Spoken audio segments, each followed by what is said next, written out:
Poirot elucidates certain points. "Why did you measure that overcoat?" I asked, with some curiosity, as we walked down the hot white road at a leisurely pace. "Parbleu! To see how long it was," replied my friend imperturbably. I was vexed. Poirot's incurable habit of making a mystery out of nothing never failed to irritate me. I relapsed into silence, and followed a train of thought of my own. Although I had not noticed them specially at the time, certain words Mrs. Renaud had addressed to her son now recurred to me, fraught with a new significance. "So you did not sail?" she had said, and then had added, "After all, it does not matter, now." What had she meant by that? The words were enigmatical, significant. Was it possible that she knew more than we supposed? She had denied all knowledge of the mysterious mission with which her husband was to have entrusted his son. But was she really less ignorant than she pretended? Could she enlighten us if she chose, and was her silence part of a carefully thought out and preconceived plan? The more I thought about it, the more I was convinced that I was right. Mrs. Renaud knew more than she chose to tell. In her surprise at seeing her son, she had momentarily betrayed herself. I felt convinced that she knew, if not the assassins, at least the motive for the assassination. But some very powerful considerations must keep her silent. "You think profoundly, my friend," remarked Poirot, breaking in upon my reflections. "What is it that intrigues you so?" I told him, sure of my ground, though feeling expectant that he would ridicule my suspicions. But to my surprise he nodded thoughtfully. "You are quite right, Hastings. From the beginning I have been sure that she was keeping something back. At first I suspected her, if not of inspiring, at least of conniving at the crime." "You suspected her?" I cried. "But certainly. She benefits enormously, in fact, by this new will, she is the only person to benefit. So, from the start, she was singled out for attention. You may have noticed that I took an early opportunity of examining her wrists. I wished to see whether there was any possibility that she had gagged and bound herself. Eh bien, I saw at once that there was no fake, the cords had actually been drawn so tight as to cut into the flesh. That ruled out the possibility of her having committed the crime single-handed. But it was still possible for her to have connived at it, or to have been the instigator with an accomplice. Moreover, the story, as she told it, was singularly familiar to me. The masked men that she could not recognize, the mention of the secret, I had heard, or read, all these things before. Another little detail confirmed my belief that she was not speaking the truth. The wristwatch, Hastings, the wristwatch. Again that wristwatch. Poirot was eyeing me curiously. "You see, mon ami? You comprehend?" "No," I replied with some ill humor. "I neither see nor comprehend. You make all these confounded mysteries, and it's useless asking you to explain. You always like keeping everything up your sleeve to the last minute." "Do not enrage yourself, my friend," said Poirot with a smile. "I will explain if you wish. But not a word to Gérard, c'est entendu? He treats me as an old one of no importance. We shall see. In common fairness I gave him a hint. If he does not choose to act upon it, that is his own lookout." I assured Poirot that he could rely upon my discretion. "C'est bien. Let us then employ our little grey cells. Tell me, my friend, at what time, according to you, did the tragedy take place?" "Why, at 2 o'clock or thereabouts," I said, astonished. "You remember, Mrs. Renaud told us that she heard the clock strike while the men were in the room." "Exactly, and on the strength of that, you, the examining magistrate, Bex, and everyone else, accept the time without further question. But I, Hercule Poirot, say that Madame Renaud lied. The crime took place at least 2 hours earlier." "But the doctors?" "They declared, after examination of the body, that death had taken place between 10 and 7 hours previously. Mon ami, for some reason, it was imperative that the crime should seem to have taken place later than it actually did. You have read of a smashed watch or clock recording the exact hour of a crime?"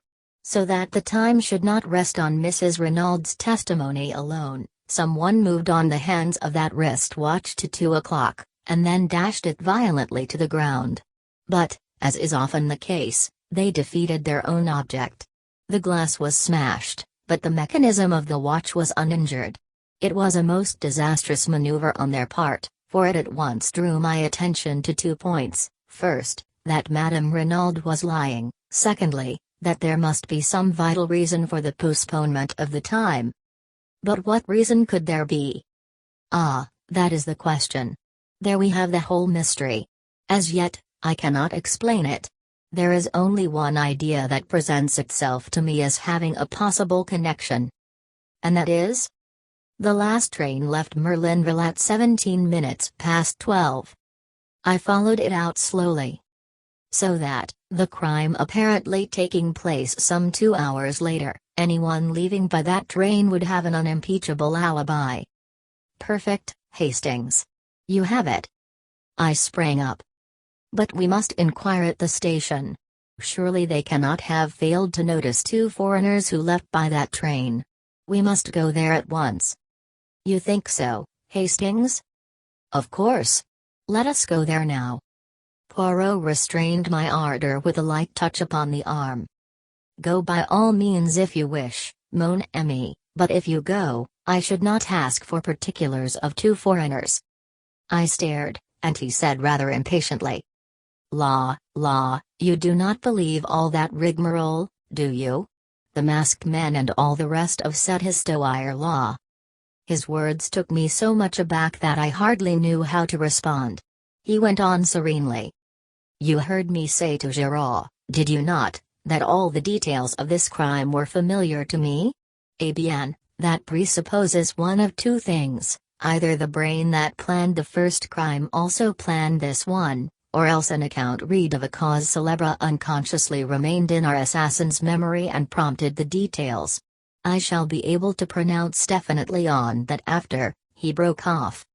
I was revolving sundry matters in my mind. But Mr. Renaud's letter? It distinctly mentions a secret and Santiago. Undoubtedly there was a secret in M. Renaud's life, there can be no doubt of that. On the other hand, the word Santiago, to my mind, is a red herring, dragged continually across the track to put us off the scent. It is possible that it was used in the same way on M. Renaud, to keep him from directing his suspicions into a quarter nearer at hand. Oh, be assured, Hastings, the danger that threatened him was not in Santiago, it was near at hand, in France. He spoke so gravely, and with such assurance, that I could not fail to be convinced. But I essayed one final objection. And the match and cigarette end found near the body? What of them? A light of pure enjoyment lit up Poirot's face. Planted. Deliberately planted there for Giraud or one of his tribe to find. Ah, he is smart, Giraud, he can do his tricks. So can a good retriever dog. He comes in so pleased with himself. For hours he has crawled on his stomach. See what I have found, he says. And then again to me, what do you see here? Me, I answer, with profound and deep truth, nothing. And Giraud, the great Giraud, he laughs, he thinks to himself, oh, that he is imbecile, this old one. But we shall see. But my mind had reverted to the main facts. Then all this story of the masked men is false. What really happened? Poirot shrugged his shoulders. One person could tell us, Madame Renaud. But she will not speak. Threats and entreaties would not move her. A remarkable woman that, Hastings. I recognized as soon as I saw her that I had to deal with a woman of unusual character. At first, as I told you, I was inclined to suspect her of being concerned in the crime. Afterwards I altered my opinion. What made you do that? Her spontaneous and genuine grief at the sight of her husband's body. I could swear that the agony in that cry of hers was genuine. Yes, I said thoughtfully, one cannot mistake these things. I beg your pardon, my friend, one can always be mistaken. Regard a great actress, Does not her acting of grief carry you away and impress you with its reality? No, however strong my own impression and belief, I needed other evidence before I allowed myself to be satisfied. The great criminal can be a great actor. I base my certainty in this case, not upon my own impression, but upon the undeniable fact that Mrs. Renaud actually fainted. I turned up her eyelids and felt her pulse. There was no deception, the swoon was genuine. Therefore I was satisfied that her anguish was real and not assumed. Besides, a small additional point not without interest, it was unnecessary for Mrs. Renaud to exhibit unrestrained grief. She had had one paroxysm on learning of her husband's death, and there would be no need for her to simulate another such a violent one on beholding his body. No, Mrs. Renaud was not her husband's murderess. But why has she lied? She lied about the wristwatch, she lied about the masked men, she lied about a third thing. Tell me, Hastings, what is your explanation of the open door? Well, I said, rather embarrassed, I suppose it was an oversight. They forgot to shut it. Poirot shook his head, and sighed. That is the explanation of Gérard. It does not satisfy me. There is a meaning behind that open door which for a moment I cannot fathom. I have an idea, I cried suddenly. A la bonne heure. Let us hear it. Listen. We are agreed that Mrs. Renaud's story is a fabrication. Is it not possible, then, that Mr. Renaud left the house to keep an appointment, possibly with the murderer, leaving the front door open for his return? But he did not return, and the next morning he is found, stabbed in the back. An admirable theory, Hastings, but for two facts which you have characteristically overlooked. In the first place, who gagged and bound Madame Renaud? And why on earth should they return to the house to do so? In the second place, no man on earth would go out to keep an appointment wearing his underclothes and an overcoat. There are circumstances in which a man might wear pajamas and an overcoat, but the other, never. True, I said, rather crestfallen. No, continued Poirot, we must look elsewhere for a solution of the open door mystery. One thing I am fairly sure of, they did not leave through the door. They left by the window. What? Precisely. But there were no footmarks in the flower bed underneath. No, and there ought to have been. Listen, Hastings. The gardener, Auguste, as you heard him say, planted both those beds the preceding afternoon. In the one there are plentiful impressions of his big hobnailed boots, in the other, none. You see? Someone had passed that way, someone who, to obliterate their footprints, smoothed over the surface of the bed with a rake. Where did they get a rake? Where they got the spade and the gardening gloves, said Poirot impatiently. There is no difficulty about that. What makes you think that they left that way, though? Surely it is more probable that they entered by the window, and left by the door. That is possible, of course. Yet I have a strong idea that they left by the window. I think you are wrong. Perhaps, mon ami. I mused, thinking over the new field of conjecture that Poirot's deductions had opened up to me. I recalled my wonder at his cryptic allusions to the flower bed and the wristwatch. His remarks had seemed so meaningless at the moment, and now, for the first time, I realized how remarkably, from a few slight incidents, he had unraveled much of the mystery that surrounded the case. I paid a belated homage to my friend. As though he read my thoughts, he nodded sagely. Method, you comprehend. Method. Arrange your facts. Arrange your ideas. And if some little fact will not fit in, do not reject it but consider it closely. Though its significance escapes you, be sure that it is significant. In the meantime, I said, considering, although we know a great deal more than we did, we are no nearer to solving the mystery of who killed Mr. Renaud. No, said Poirot cheerfully. In fact, we are a great deal further off. The fact seemed to afford him such peculiar satisfaction that I gazed at him in wonder. He met my eye and smiled. But yes, it is better so.